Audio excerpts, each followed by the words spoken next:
All right, well, today we're going to go over a different exercise where we're going to focus on looking at the form relative to a horizontal and vertical line placed to the outside of the object on the right and left side and the top and the bottom. So in doing that, you're actually creating a box around the form. So that's why I call this exercise drawing inside the box rather than seeing outside the box. You're actually trying to see the form relative to being inside of a box. And the reason for that is when you draw something and you look at the way the form moves and you think of it how it moves relative to how it moved towards moving away from a horizontal or vertical line, then you can see the way the shape moves and shapes itself as it moves through space. So that's where we're going to focus with this exercise. This is an example of this project, and I wanted to show it to you ahead of time because when I'm drawing it, you may not be able to see it exactly right, but basically what you're seeing here is, let me see if I get the angle right, these represent a pencil held up next to the pear so that when I'm looking at it, I'm actually seeing these negative spaces going the opposite way, right there. Anyhow, the negative spaces to the side of the form and in the corners and going over this way and then up here, and you see how there's a difference between the negative space here, okay, and then oops, over this way, the negative space on this side. I'm seeing everything in reverse. That's why it's hard for me to get my pencil to move in the right direction.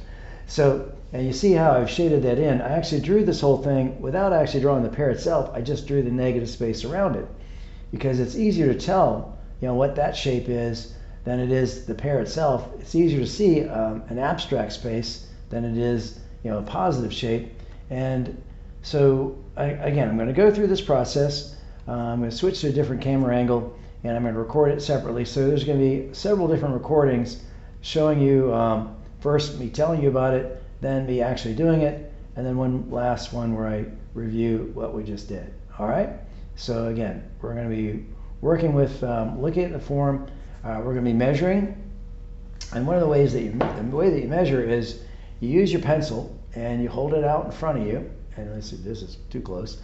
I'm going to hold it out in front of me, and I'm going to use my thumb. Let's see if I can get this to show up.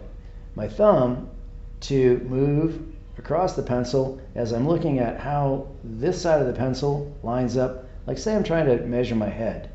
I'm going to put the pencil up here and I'm going to line it up with the left side of my head. Then I'm going to move my thumb. I'm going to move my hand out of the way a little bit. Over that way. I'm going to move my thumb so it lines up with the right side.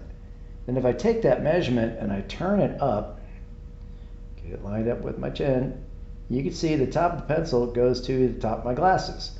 So that space in here, that way, and then it went up and across the other way and down. Anyways, that measurement I just took would represent a square that my face would fit in. So basically from my glasses to my chin and left and right, that represents basically a square box. So if I drew a square box, I could draw that part of my face in it, then I'd have to add my head above there. So that's what we're going to do with this exercise is we're going to create a box that represents that measurement of the width to the height, or width turned up, and then add the space on top of it.